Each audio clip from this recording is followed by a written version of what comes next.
Okay, so let's put the Torah Pasha up there.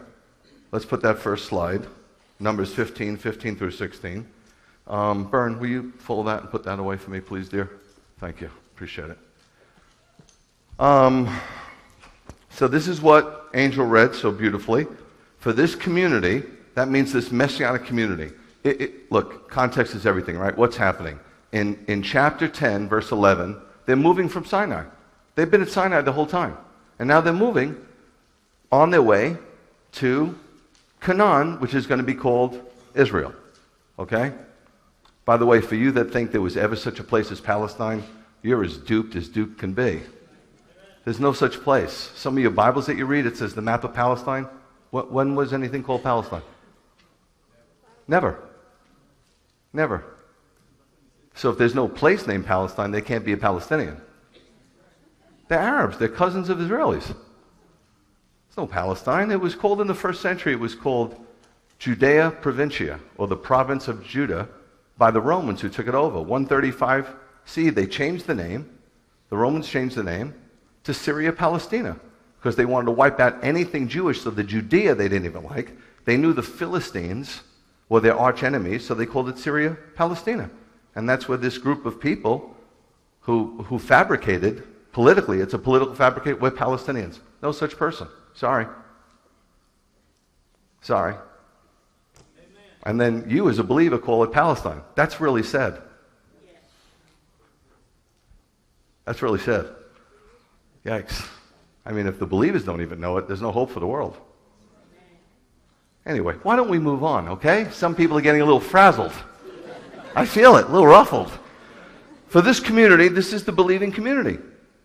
Right? These are the Jews that left Egypt, right? From the Exodus. They will be, but why was there same law for you and what's this foreigner business? Because the community, don't you realize that there was a mixed multitude, it said in Exodus 12. What does that mean? Jews and non-Jews. What does that mean? Some of the Egyptians were like, hey, I think this God of Israel is the legit God. You know, I'm gonna smear the blood on my door too. And guess what? Because they smeared the blood. And what is that talking about prophetically? Talking about you. It's going to be for the whole world. God loved the whole world. Even though it started as an exclusive Jewish movement, and for the first 10 years in the book of Acts, it was all Jewish, it was a big surprise to Peter when the quote-unquote pagan Gentiles were coming in. What's going on? You got to see this. Come see. They're filled with the Holy Spirit. There's no way they could be filled with the Holy Spirit. They're filled with the Holy Spirit. Come see. There's no way. Come see. Wow, they are. This is prophetic. The whole Bible, the whole Old Testament is prophetic. So there'll be the same law for you as for the foreigner living with you. This is a permanent regulation. How long is it going to be for? Till Yeshua comes? It's not what it says. Doesn't say till Messiah comes, does it? Permanent regulation means forever. Through all your generations, just in case somebody goes, well, I'm not so sure about the permanent regulation. Maybe it's permanent. Through all your generations, that's also forever. The foreigner is to be treated the same way before Adonai as yourselves. The same Torah and standard of judgment will apply to both you and the foreigner living with you. Now, let's just get a little bit more context. All right, just going to throw in another verse. Go to the next slide. Let's just throw in one more verse. If a foreigner stays with you, okay, meaning if somebody along the way wants to join your club. A lot of us don't like when people join the club. Right? They're not our kind. They're sinners. They're not our kind. They are your kind. In fact, they're better than you because at least they know they're sinners. You forgot. If a foreigner stays with you, or whoever may be with you, Israel, whoever, through all your generations, whoever, and he or she wants to bring an offering made by fire as a fragrant aroma for Adonai, he is to do the same as you. For this community now, there will be the same law. So we highlight it in 14, 15, 3 verses, there's foreigner 4 times. Now, I'm not talking about the foreigner, I want to know what love is. I want you to show, not that foreigner. Okay? Let's take a look at the word foreigner so you know what we're talking about. It's a ger. Or the plural in Hebrew is gerim, okay? It means a sojourner. What's a sojourner? A sojourner is a newcomer that comes along and they don't have inherited rights. They don't have inherited rights. They're in a weakened position. Now today, we know this person as one who migrates from another country. Right? We don't, well, let me hold off on saying how we feel about them. Even though if you look back in all your lineage, you're all a bunch of immigrants. Just giving you a little newsflash. You're not a Native American. Right? There were Native Americans here. Okay, so they migrate from another country to another country seeking permanent residence. Yes. Now we know there's a right way to do it and a wrong way to do it. Yeah. If you do it the wrong way, you're wrong. Yes. You can't right or wrong. It's wrong. Wrong is wrong, right? However, this is my question for you because I want to take this a different way. You know this, right? Especially you Gentiles that come into the fold. You love that.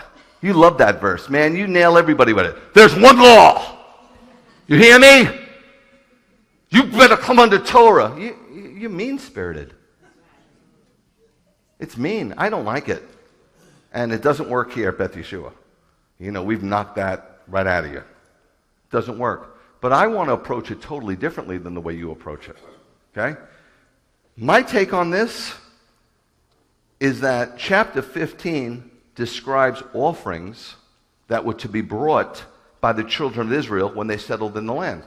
A way that they can connect with God, right? There's no remission of sin without blood. A way they could keep their relationship with God strong. This section allows for the Gentile immigrants to offer sacrifices as long as they follow the same rules as the Israelites. You follow what I'm saying?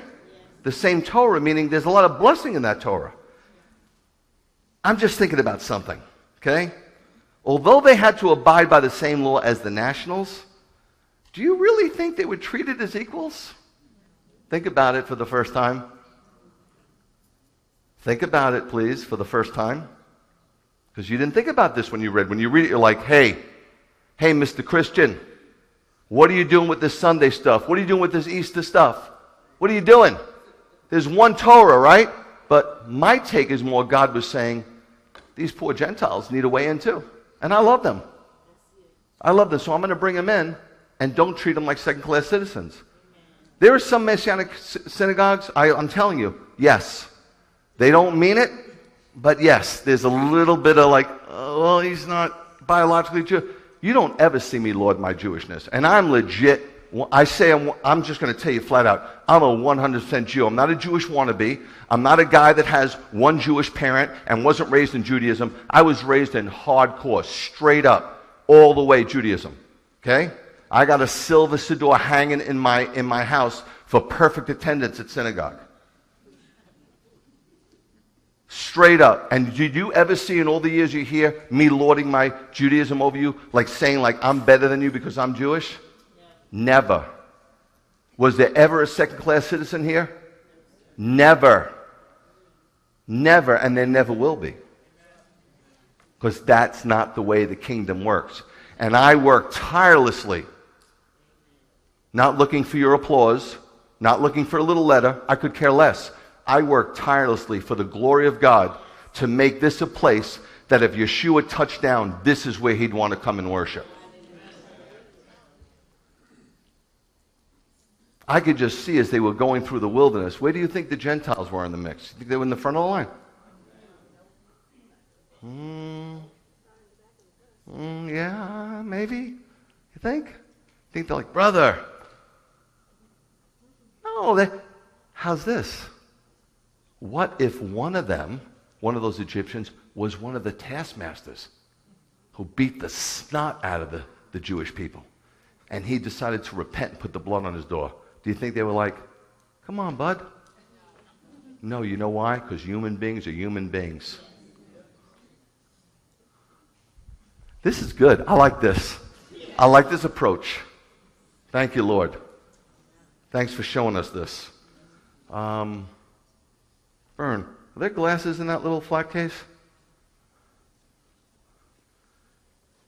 You know what happened? My eyesight went when I met Bernadette because I stared at her for so long. The lady at the hospital, when they did all those CT scans last time when I went up to Emory, she said, "Have you fallen recently?" I said, "The last time I fell was 1985 when I met her."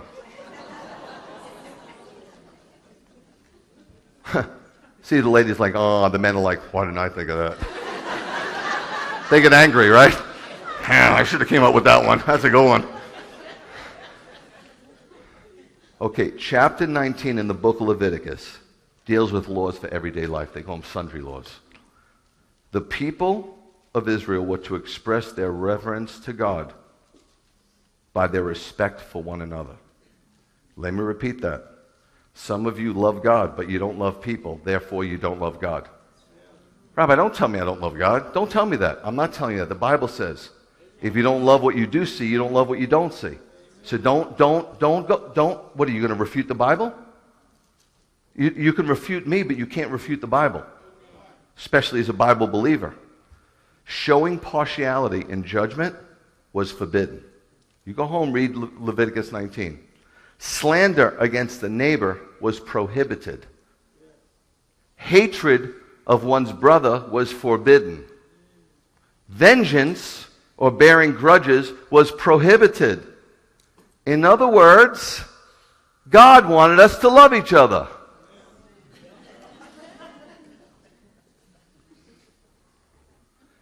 Guys, at one point, I was considered, I'm saying this just to let you know, an eschatological expert. I could spin your head with the book of Revelation. If I do, will that help you love your neighbor? I tried it. It didn't work. And this isn't something in Leviticus just. People think, well, that's Leviticus. It's Old Testament. We're not under the law. Okay, how about Galatians? This is a book that's so misinterpreted. People use this book to teach we're not under the law. They use Galatians to teach that. Well, how about Galatians 5:14? For the whole of Torah, you're mentioning Torah? Torah's still good? In Galatians? I guess. I guess it says for the whole of Torah is summed up. It should have been, it's nailed to the cross. It doesn't say that. In this one sentence, the whole of Torah. The whole of Torah. 613 commands? Seriously? In one sentence? How easy is that? Guys, how easy is our faith? Why do you keep complicating it? Oh, I know why. Because you don't want to do that. Love your neighbor as yourself. All right, well, Galatians is a weird book, and maybe Paul was drunk when he wrote it. Fine. Let's go to Romans, the quintessential theological book. Right?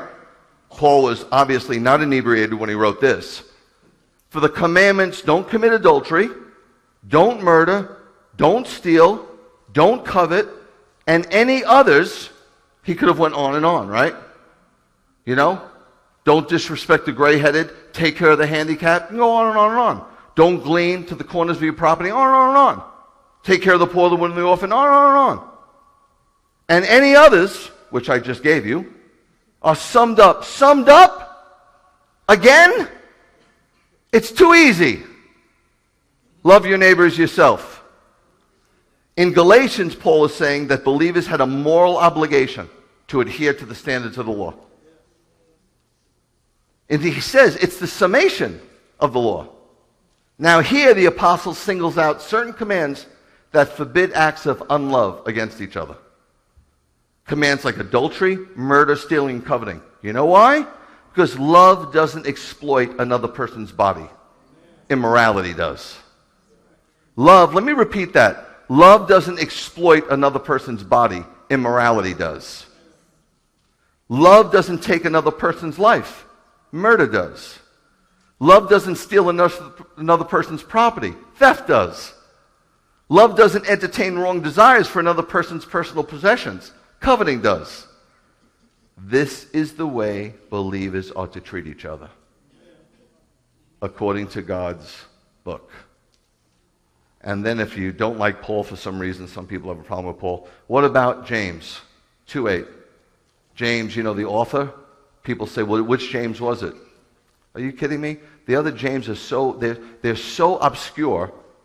They're so obscure that there's no way they could have pulled off writing a letter. Well, maybe James, the brother of John, the sons of thunder, right? The sons of Zebedee. Could it be him?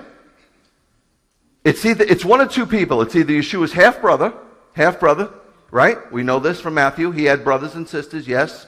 Yes, Rabbi. Right? He had real brothers and sisters. Same mother, different fathers.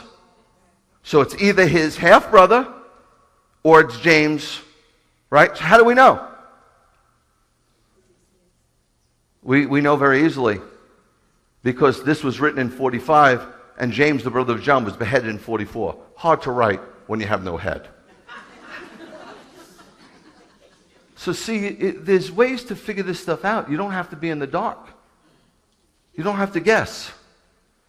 He wrote it. Why didn't he write his name?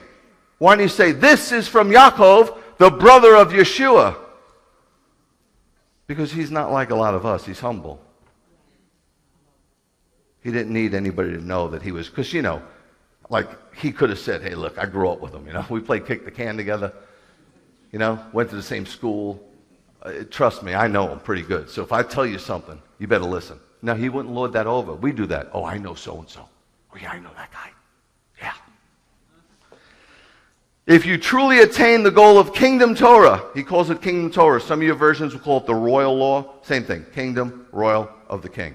In conformity with the passage that says, love your neighbors yourself, you're doing well. What's he saying? He's hardcore. This letter, Martin Luther hated this letter. A lot of people hate this letter. You know why? It's 108 sentences with 54 commands. People don't like commands. Half it's commands.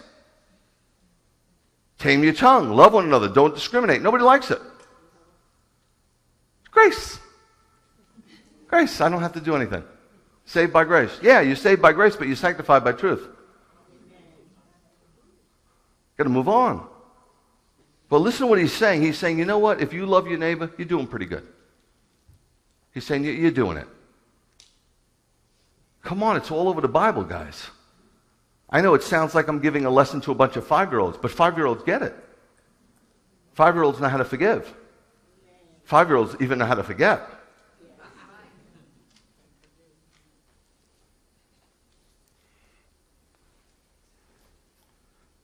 Rabbi, I thought we were going to have fun. I'm having a ball.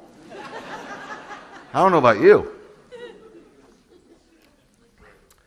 James calls it the kingdom Torah because it belongs to the king. And it is the king of all laws. Do you hear what I said? It belongs to the king, and it's the king of all laws. And in that law, favoritism and discrimination are violations of the law of love. I do not show anybody, I don't care who you are. Usually we don't have movers and shakers in a Messianic congregation anyway. But I don't care who you are. I don't care who you are, who you know, what you're worth. I'm not showing you any more love than the beggar. Why should I? Why should I? You've been getting that your whole life. Doors open for you. Everywhere you go. Right? Everybody bows down to you. I bow down to only one. And I think so should you. Doesn't mean I'm going to disrespect you, but I'm not going to treat you better. I'm not. Why should I? I'm going to treat you both lousy. That's the way it is. Look, this brings us to the New Testament reading. Let's take a look. It says, and this is not really easy to understand when you first read it. It seems like almost mumbo-jumbo. Keep speaking and acting like people who will be judged by a Torah, which gives freedom. For judgment will be without mercy towards one who doesn't show mercy, but mercy wins over judgment. Let's just grab some context. Let's go to the first 4 verses in James 2. Each chapter kind of stands on its own. In fact, there's 2 messages in chapter 2 in James. It says, in the beginning of it, says, my brothers, he's talking to believers, practice the faith of the Lord Yeshua. That's easy, right? How did he live? Just live like he lived. Do what he did. Don't say, what would Jesus do? Figure out what he did do and do it. The glorious Messiah. I love that. He could have just said, practice the faith of the Lord Yeshua without showing, No, he's glorious, man. He's not just a Messiah. He's glorious. Without showing favoritism. That's what this is all about. Suppose a man comes into your synagogue wearing gold rings and fancy clothes, and also a poor man comes in dressed in rags. If you show more respect to the man wearing the fancy clothes and say to him, have this good seat here, Mr. Fancy Pants. Well, you wouldn't say that. I just said that. That wasn't in there. Look, it's not there. While to the poor man you say, let's stand over there. Or sit down on the floor by my feet. Then aren't you creating distinctions among yourselves? And haven't you made yourself into judges with evil motives? What's he saying, Bern? The teaching here is that there's no place in the faith for snobbiness. We go to New York every summer. In fact, we'll be going, and you won't see me for a little while, which some of you might be happy about. I don't know. But the beach line starts in Rockaway. And it goes 120 miles all the way out to Montauk Point. And different beaches have different people. We go to Long Beach. Why? It's Irish and Italian, good old Americana, working people who are not full of themselves one bit. Even though it's expensive because it's New York, they're gracious. They're embracing. And, by just so you know, it's the safest place in the United States. You know why? Because you'd be an idiot to try to pull off a crime there with a couple of thousand cops that live there. Yeah. And you know what I say? Thank God for the police. Thank God. And to anybody who wants to know what it's like, I know that the sheriff of Macon, you know what? I'll see if I can get you a uniform and pay you 35 G's, and you put your life on the line. See how that works out for you, sweet pea. Then you go down the beach line and you get into a place called the Hamptons.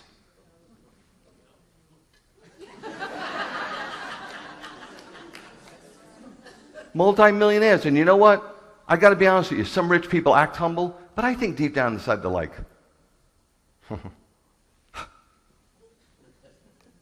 I think so. Not all. Not all. But I just feel the element sometimes. Catering to human greatness has no place in the presence of the Lord of glory. Did you hear me? Disregard for others because of birth, race, sex, or poverty is a practical denial of the faith. In other words, you can talk all you want. God could care less. He could care less. If you disregard somebody because of birth, race, sex, or poverty, then you are showing in the practicality, in the legitimacy, you're denying the faith. Those are heavy words, Rabbi. They're James's words, and James was an anointed apostle, the first elder of the first congregation in Jerusalem. I'm going with it. Rabbi, this isn't easy. Who said it was going to be easy? But with God, don't tell me it's not possible. James 2:5. Listen, my dear brothers. He's not yelling at them. He's calling them dear brothers. Hasn't God chosen the poor of this world to be rich in faith and receive the kingdom which he promised to those who love him? Rich people are usually poor in the faith. You know, one of the hardest places to witness to, I did it twice for 4 weeks, is in Australia. There's no poverty. There's no hood. So they have everything they need. When somebody has everything they need, they don't need nothing. I mean, I'm sure there's a few people here that are worth a couple $1 million, but that's not the basic person here. The basic person here is the hardworking stiff paying their bills. And that's the way it is in most houses of worship. Unless, you're that guy that has a landing strip and people fly in to see him. Fly in to see him. I wonder how far they'd fly to see Yeshua, or I wonder how far they'd fly to save a soul. Now, why are rich people poor in the faith? Why is James saying that? Because they trust their riches instead of the Lord. That's why Yeshua teaches on it all the time. It doesn't mean you can't be wealthy and not be a devout believer. There are. It's not the money itself is not the problem. We couldn't build this thing with money. We couldn't plant congregations with money. We can't feed people without it. I can't feed you today. It's going to be $5,000 to feed you today. It's not going to happen without it. However, when your money becomes a god, you're in trouble. You've got to ask yourself, what would happen if I lost it? Scary thought, huh? James 2:8. If you truly attain the goal of the kingdom Torah, again, it belongs to the king, it's the king of all laws, in conformity with the passage says, love your neighbor, you're doing well. Of all the teachings in the Bible, of all the teachings, this is the one that's most revolutionary. It really is, my opinion, but I really think it is. Because think about what it means. It means that we should care for others as we care for ourselves. Can you imagine what God's asking of us? That's crazy. I've got to care for others like I care for my own.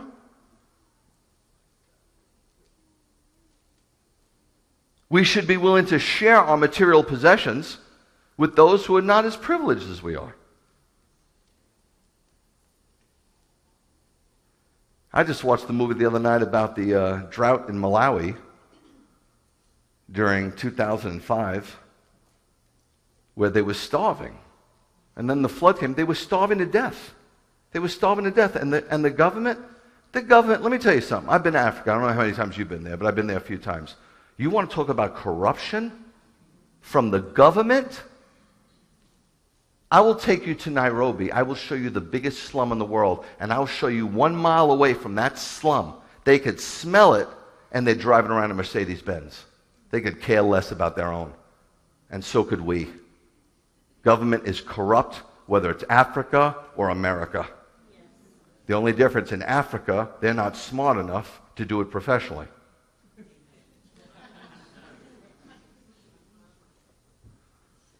Rabbi, you're going to get yourself in trouble. It won't be the first time. The truth usually gets you in trouble. Every time. And above all, we should do all in our power to see that everyone has the opportunity to know our blessed Savior. All in our power. Too often, James is saying, and this is 2,000 years ago, that our decisions are based on how our actions affect ourselves. We are self-centered, we are self-absorbed, and we are downright selfish, and that's why our society is in the condition it's in. This is the problem, and God's royal law is the remedy. James 2:9. But if you show favoritism, your actions constitute sin, since you are convicted under the Torah as transgressors. So I don't know if you've ever seen this, but he's making a distinction between sin and transgression. You see it? Your actions are sin, constitute sin, and you are convicted as a transgressor. Is there a difference between sin and transgression? You should shake your head yes, because it's right. He's making a distinction. Yes. You might not know the distinction, but he's making a distinction. First of all, he's showing to show partiality is a violation of God's royal law. That's a given. It's a violation. But it is both sin and transgression, because sin is any lack to conform to the will of God, to meet his standards. Transgression is breaking a known law. So when you show partiality, it's sinful because it's wrong according to God's will, but it's also a transgression because there's a law against it. You follow? Did you follow? Against God's will and against the law. 2:10 through 11. And let me just tell you something. This is a brilliant move on God's part. We're having a congregational oneg. I asked him what date. He said June 5th. I don't know what the Torah parsha is going to be. Jason gives it to me. He has to pray about it. He has to seek the Lord, and God gave him this. Don't you see how perfect this is for a congregational unified meeting? It's perfect, guys. I'm not saying any one of you, maybe there's nobody doing this. Maybe you're all clean. You're all perfect. You show no partiality. And then maybe the knight in shining armor is going to come through those doors right now and throw me on his steed and take me away to Never Never Land. Of course it's not true. We're human beings. The point is, get rid of that stuff. Work on it. Get rid of it. Rabbi, it's too hard. You don't know the way I was raised. It's too hard for you, but it's not too hard for God. With the Holy Spirit, He can do it. The Holy Spirit can deliver you. I promise. If you're willing, God is willing. For a person who keeps the whole Torah, check this now. This is very important for all these Hebrew roots nuts. For the person who keeps the whole Torah, yet stumbles at one point, he becomes guilty of breaking the whole thing. For the one who said, don't commit adultery, I don't commit adultery. Don't murder, I don't murder. For if you don't commit adultery, but do murder, you have become a transgressor of the whole Torah. Jamesy, what you're saying, the basic rabbinical Jewish understanding is that if one is unwilling to accept the authority of any part of the Torah, then one has nullified the whole thing.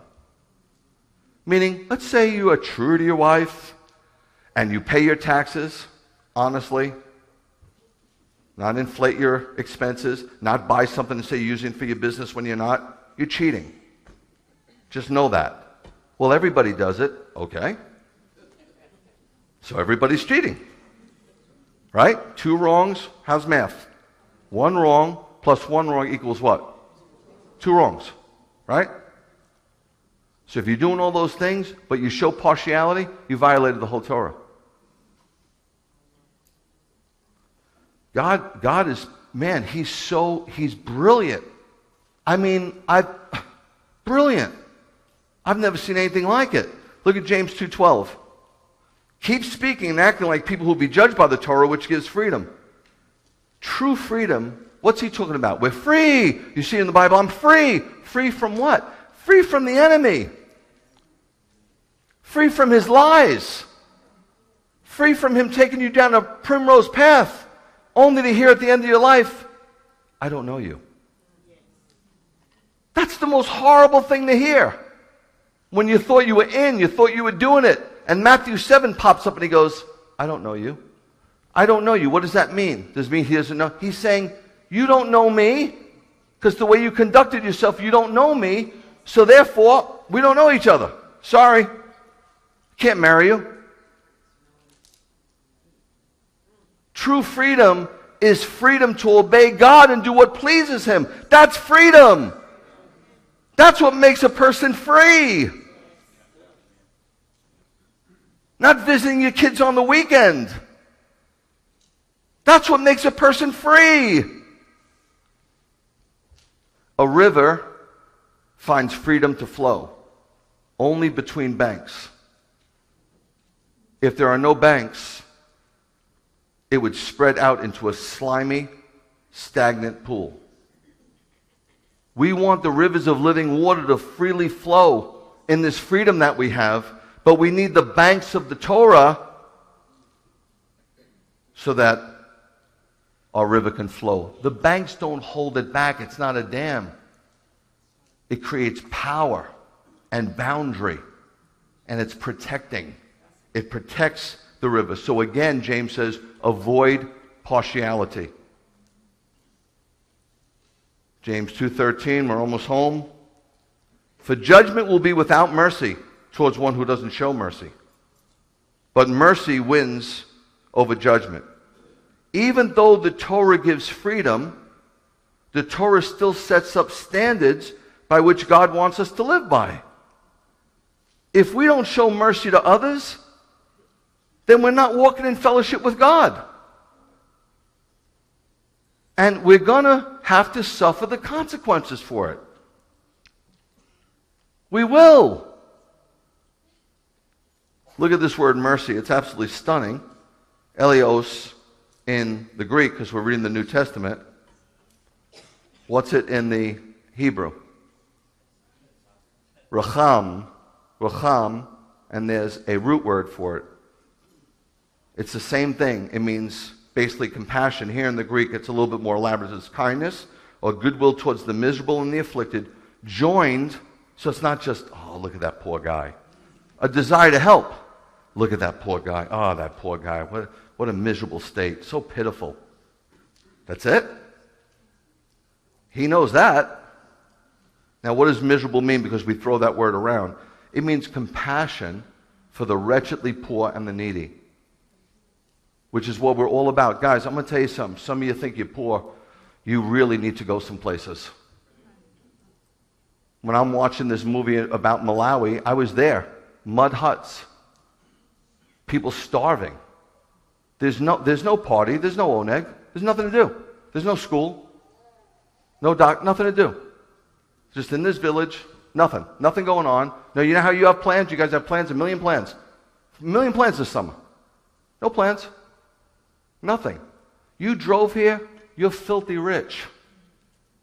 Oh, my car's 20 years old. You're filthy rich. So again, James 2:13, for judgment will be without mercy towards one who doesn't show mercy, but mercy wins over judgment. There's no better place that mercy won over judgment than at Golgotha. When Yeshua was nailed to that execution stake, man, that is the ultimate mercy win over judgment. The idea here is that if we show mercy to others, then the judgment, which might otherwise fall on us, will be replaced by mercy. Let me repeat that. The idea here is that if we show mercy to others, the judgment which might otherwise fall on us will be replaced by mercy. Do you see the system God set up? It's a spiritual catch-22. He taught in Matthew 5, I come here and I want to worship. So I bring my gift, whether it's my gift of worship, and a little gift in the basket, whatever it is, my heart, and I'm worshiping. And all of a sudden God says, your brother has something against you. What? Your brother has something against you. I'm sorry, I can't receive it. Leave the gift. I can't take it. Nobody preaches this anymore. Where did it go? He had one little sermon. It's not a lot, one sermon. Nobody teaches it. And he says, go to your brother. Go to your brother. I can't take that. And then come back and worship. Now, if I go to my brother, and he's like, I don't want any part of it, I want to reconcile, then guess what happens to him when he comes to worship? You follow? Come on, you don't think that's brilliant? You got no out. You got to forgive. You don't have a choice. Rabbi, it's so hard, right? Rabbi, you don't know what was done to me. You don't know I was abused. Let him go. It's killing you. They're doing fine. Let him go. God knows. You can trust God. There's a day of reckoning. Don't wish it on them. They'll say, oh, wait till you come before God. Wait till he says to you. No, that's not the right attitude. I'm sorry for what was done to you. I'm sorry. If those people that did that to you were following Torah, they wouldn't have done it to you. That's why I preach this, so that we don't perpetuate this craziness, this lunacy, this pain and suffering on so many hearts of people. It's horrible. We're in ministry now over 25 years. We've heard every story and then some. I'm not boasting. I'm just telling you, we've heard it all. It's awful. That's why we want you guys to not follow the ways of the world. Because the ways of the world are poison. They're hurtful. They're hurtful. That's all they do is hurt and cause pain. Go to a prison and talk to some of them. Talk to what they've been through. The molestation, the poison, how their parents threw matches on them and said, I should have never had you. It's disgusting. It's deplorable. It's evil in its highest level. But with that being said, if you don't let it go, or if you don't give it to God, you'll relive it over and over and over. Let it go and watch what God brings you. He'll restore you piece by piece. Only God could take a bunch of broken potsherds and make a gorgeous vase out of it. Now, with that being said, I have one little test for you. So, based on partiality, I want you to take this test. 1, do we show more kindness to those of our own race than those of other races? Guys, I got news for you. I live in Macon now 18 years. I was raised in the hood in the projects. Don't tell me it's on the white side. Don't tell me it's on the black side. You're both at fault. You're both kind of like your own kind. Now, I'm okay with hanging out, Italians like Italians, but the partiality thing, thinking you're better, that's messed up. Are we more kindly disposed to the young than the old? A lot of old people are kicked to the curb. When I was young, I promise you this is true. I was 8 years old. I'd hang out with the old Jewish guys in the neighborhood. And they were like little gangsters, They were like, Greg, get out of here. Go play with somebody your own age. I said, they don't know nothing. I would ask them questions like, what's your biggest regret? They lived a long time. That's why they say, take care of the gray-headed. They have a wealth of knowledge. A wealth of knowledge. You can't get that knowledge except through experience. Tap into them. They've already raised kids and grandkids. They know way more than your little dopey little pea-brain knows because you read a book. How to raise, what to expect when I'm expecting. Get out of here. Expect the worst.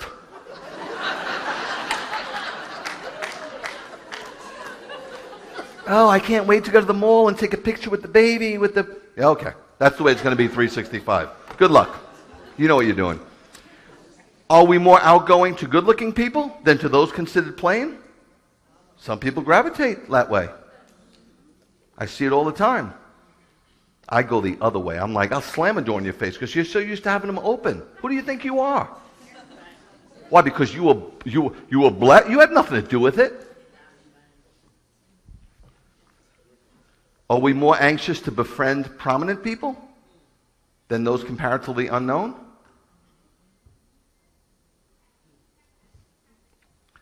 Do we avoid people with physical infirmities? There's a guy that I brought here. Well, my friend Charlie brought him here a couple of weeks ago, and he tried to bring him here today. I go to Planet Fitness. This guy had 600 stitches. He broke every bone in his body. He has one little tooth. You're not the ham talk. And he looks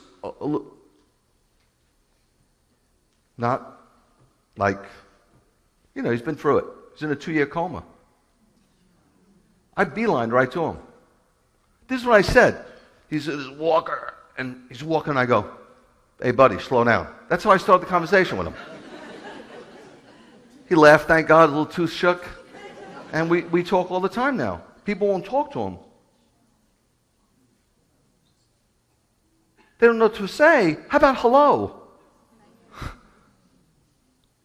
What do you think, because he's handicapped? He doesn't know how to talk? He doesn't have feelings? Doesn't have the same heart that you have? Doesn't have the same aspirations?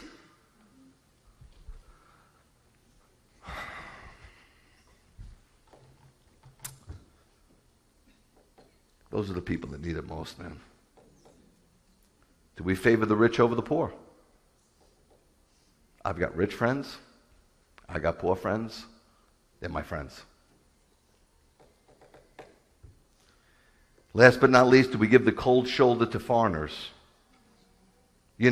Those who speak our language with a funny accent.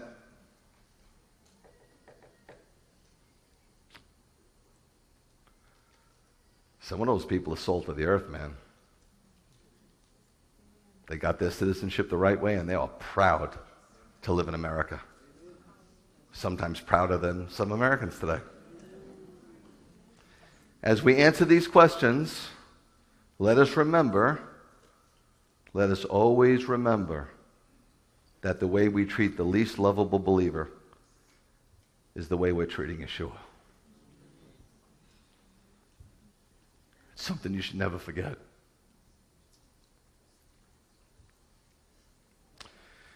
Well, here's the last verse of the day, and it serves as our take-home message. Don't owe anyone anything. Right? The borrower becomes a slave to the lender. Don't owe anyone anything. Guys, we have sinned. We sin and we still sin. The wages of sin is death. At the end of every week, we should receive a check from God. And the check should say, paid to the order of Greg Hershberg, and it should be stamped death, and he should take my life. When Yeshua was led to that execution stake, he had every right to say, I didn't do it. You know how guys go to court and they say, I didn't do it always. By the way, everybody in jail didn't do it. I did prison ministry for a long time. Some of them didn't, sadly enough, but Yeshua had every right to say, I didn't do it. He said, I did it. Look what was done for you. The glorious Son of God, the Messiah, who took a hit that you should have absolutely took. No matter how good you are, you're not that good. And how we could not see that love and that forgiveness and that mercy and that beautiful, beautiful, beautiful Lamb of God and not want to show him to others is a travesty today. The one and only debt that should always be outstanding in our lives is the obligation to love. Let's stand together.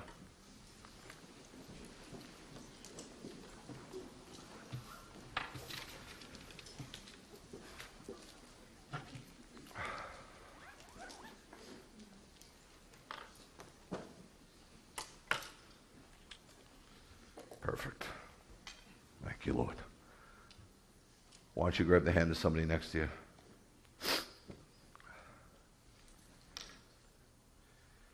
Yivarecha Adonai v'yishmerecha Yo'er Adonai ponav elecha v'hunecha Yisa Adonai ponav elecha v'yasem lecha Shalom. May the Lord bless you and keep you. May the Lord make his face to shine upon you and be gracious unto you. And may the Lord lift up his very countenance, his smile upon you. May you see it today. And bless you with his peace. In the name of the Prince of all peace, Yeshua. Amen. Shabbat shalom, guys.